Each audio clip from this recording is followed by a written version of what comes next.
Doctor Babasaheb Ambedkar గారు ఈ దేశంలో ఉన్నటువంటి 1262 కులాలకు, ఈ రాష్ట్రంలో ఉన్నటువంటి 59 కులాలకు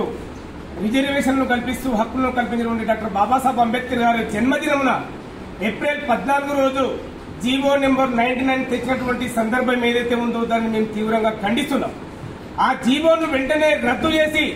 ఏదైతే గ్రూపులుగా ఉన్నాయో, మరి గ్రూప్ 1, గ్రూప్ 2, గ్రూప్ 3 ఉన్నాయో మరి వాటిల్లో సవరణ చేయాలని చెప్పేసి కూడా మేము డిమాండ్ చేస్తా ఉన్నాం. ఎందుకంటే సుప్రీంకోర్టు గైడ్లైన్స్ ఏమిచ్చిందంటే అత్యంత వెనుకబడ్డ వాళ్ళు ఎవరైతే షెడ్యూల్ క్యాస్ట్ వాళ్ళు ఉన్నారో వాళ్ళను ముందు వరుసలో పెట్టాలి, వాళ్లకు ఎక్కువ రిజర్వేషన్ కల్పించాలి, దాని తర్వాత మెరుగుపడ్డ వాళ్లకు దాని తర్వాత వరుసలో పెట్టాలని చెప్పేసి సుప్రీంకోర్టు గైడ్లైన్స్ ఇస్తే ఈ రోజు సుప్రీంకోర్టు గైడ్లైన్స్ తుంగలో తొక్కి మాల జాతిని తడిపడితో పోసినటువంటి రేవంత్ రెడ్డి యొక్క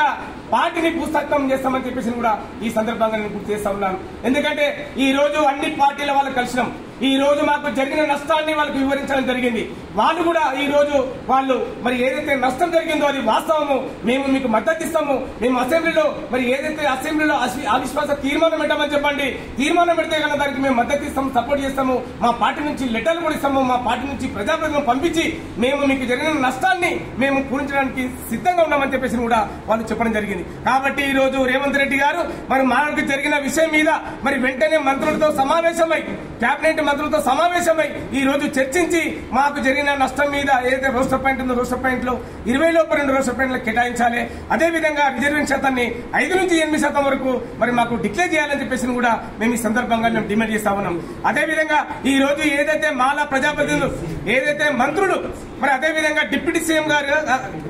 గారు కానీ అదేవిధంగా మా వివేక్ మంత్రి గారు కానీ ఈ రోజు అన్ని మాల ప్రజాప్రతినిధుల యొక్క కూర్చోబెట్టి మరి వాళ్ళని చర్చించి మాకు జరిగిన అన్యాయాన్ని మరి రేవంత్ రెడ్డి గారికి చెప్పి మాకు న్యాయం చేసే దిశలో ముందుకు రావాలి, లేని పక్షంలో మాల కులం నుంచి బహిష్కరిస్తామని చెప్పేసి కూడా ఈ సందర్భంగా మేము హెచ్చరిస్తున్నాం, డిమాండ్ చేస్తా ఉన్నాం.